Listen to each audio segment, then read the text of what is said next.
approval by this House. So the Constitution does not contemplate the President sitting with some members of an old cabinet and calling it a cabinet meeting. The Constitution does not envisage a situation where the President can sit with people whom he has not nominated nor appointed as cabinet secretaries. And therefore, if indeed it is true that that meeting, which I can call a baraza, it remains illegal. That is one. Two, Madam Speaker, there are reasons why GMOs were banned by the cabinet way back in 2012 by the Kibaki government. We haven't been told what has changed since then to of GMOs in this country. So it is the matter of industry. Madam Speaker, first and foremost, I believe we are creating an artificial shortage of maize. I strongly believe that we have got enough maize in this country, including maize which is currently being harvested by our own farmers in Rift Valley and other areas of this country. And even if it were true that there was some shortage of maize in this country to warrant importation of maize, why do you import GMO maize? Do we have a shortage of conventional maize in the market? Are we having a shortage of conventional maize in the world market to warrant us importing GMO maize for the first time in this country?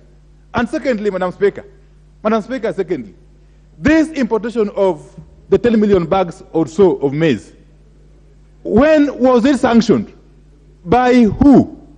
And what is the procurement process within the meaning of Public Procurement and Asset Disposal Act of 2015? What procedure has been followed in the importation or in the impending importation of these 10 million bags of maize, Madam Speaker?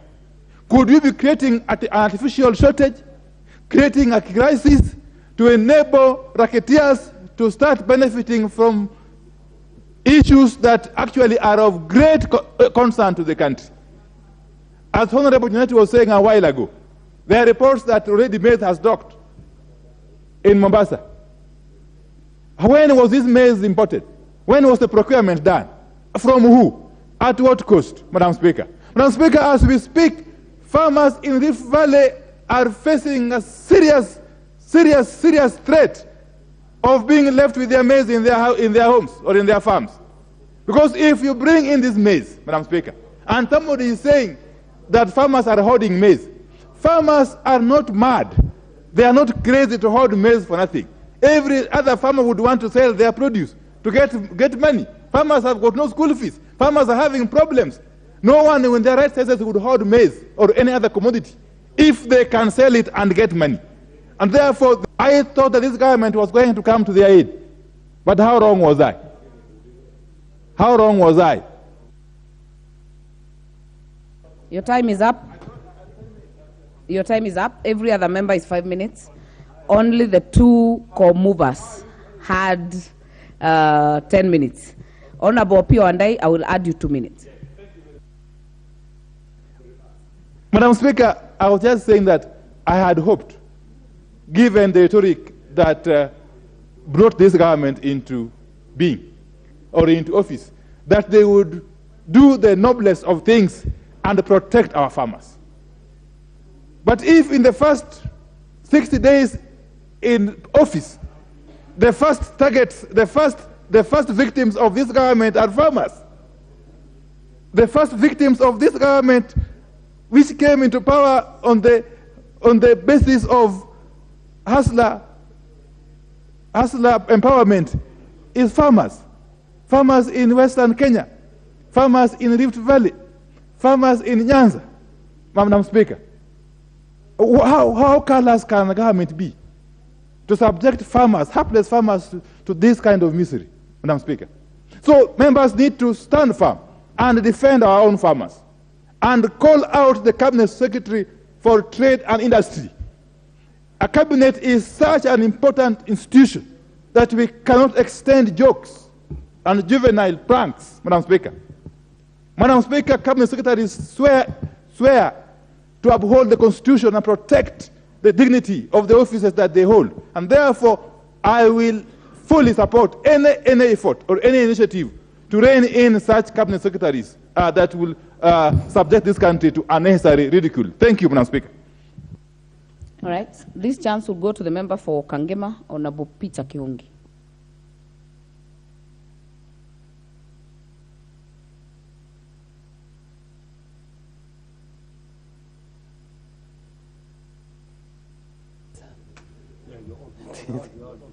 Okay, thank you, Madam Speaker. I start to oppose the motion. Madam Speaker, the issue of GMO has been used by civil societies and people who oppose it and oppose its use without facts. Yes.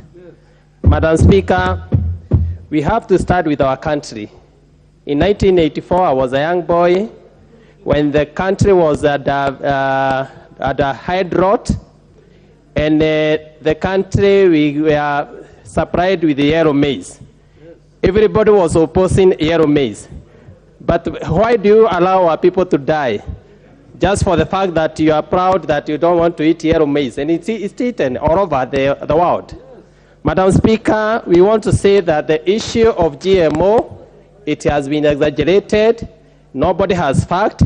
If you look to countries that has allowed GMO, like South Africa, the life expectancy of South Africa is higher than in Kenya. Therefore, you find people who are consuming GMO, their life expectancy is higher. Madam Speaker, everybody is consuming broilers. Broilers are the same as GMOs, in this KFC and Garitos. But Madam Speaker, nobody opposes them. Madam Speaker, we wish to oppose the motion. Let the country, let the president, let the minister just come up with a solution of how we lower the cost of unga, how we lower the cost of farm input, mostly the farm inputs for our daily, so that, Madam Speaker, we can be able to start working on this country. GMO is all over the world. The GMO has not been challenged directly. It's only rhetorical, which has no fact. And therefore, Madam Speaker, we start to oppose the motion, and we start with our minister and our president. Thank you, Madam Speaker. All right. The next chance will go to the member for Kamukunji, Honorable Yusuf.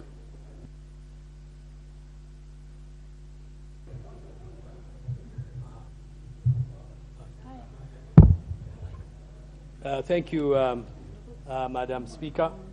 I raised to support the motion on mainly two reasons. One is the fact that GMO, the technology used in GMO, is a controversial, significantly controversial technology, and many countries have banned or restricted the use of GMO. And even then, we have banned it for over 10 years, and there has never been a good reason to explain the rash decision by the president who was in office for some few, excuse me, Madam Speaker, can you protect me from... Honorable Ivo Barra, please do not obstruct the speaker with the person who is on the floor.